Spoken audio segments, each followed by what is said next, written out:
Hello everybody, I'm Father Casey, the pastor of Epiphany of Our Lord Church, and welcome to our YouTube channel, The Fourth Magi. In this gospel, Jesus reminds us of a very important fact as he tells us a wonderful parable. And the fact is that we are all going to die. That is an inescapable fact of life. Everybody dies. Now that sounds pretty morbid, and maybe that's the Irish in me coming out, but it's the truth. And Jesus wants his listeners to understand that because he tells the story of a person who all they care about is how much stuff they can accumulate. Now he's a farmer and he's accumulated lots of grain in his barns and his silos, and he thinks, life is good. I've got lots of stuff to last me for as long as I wish. And God says to him in the story, in the parable, "You fool. Tonight, your soul, your life will be required of you." Now, as a priest, I have experienced death at all stages of life. I used to think that God would protect this person, or God wouldn't let that person die, or that child die, but what I've learned is that people die at all times throughout their stages of life. Some people die very young, tragically, unexpectedly. And people die as teenagers, young adults, middle-aged, and as elderly people who have lived a long life. But one thing I definitely have learned by that fact is that we don't know when death will come. And so we must live our lives as if death is going to come tomorrow.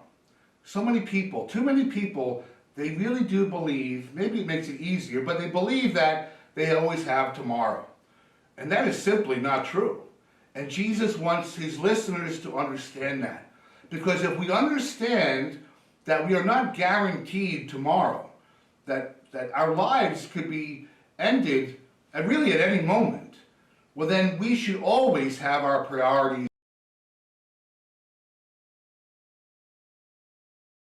straight.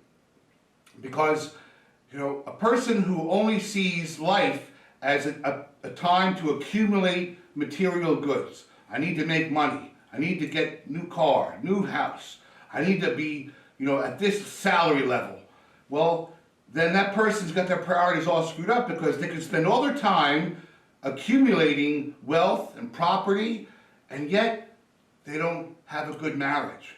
They're not in touch with their children. They don't have a good relationship with their grandchildren or their friends or their brothers and sisters. And so they've missed the whole point of living by trying to acquire stuff. So Jesus wants us to have our priorities straight. And so a good reflection for this week would be, what is most important to me in my life? Is it my relationship with God, first and foremost? Because when this life is over, that's the person we're going to have to answer to for the life that we lived.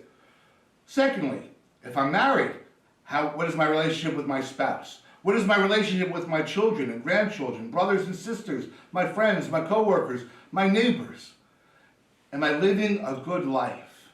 That's what's most important. So that if, like in the story, God takes our life from us and says that our life is required of us, what kind of an account would we give for our life if it was today?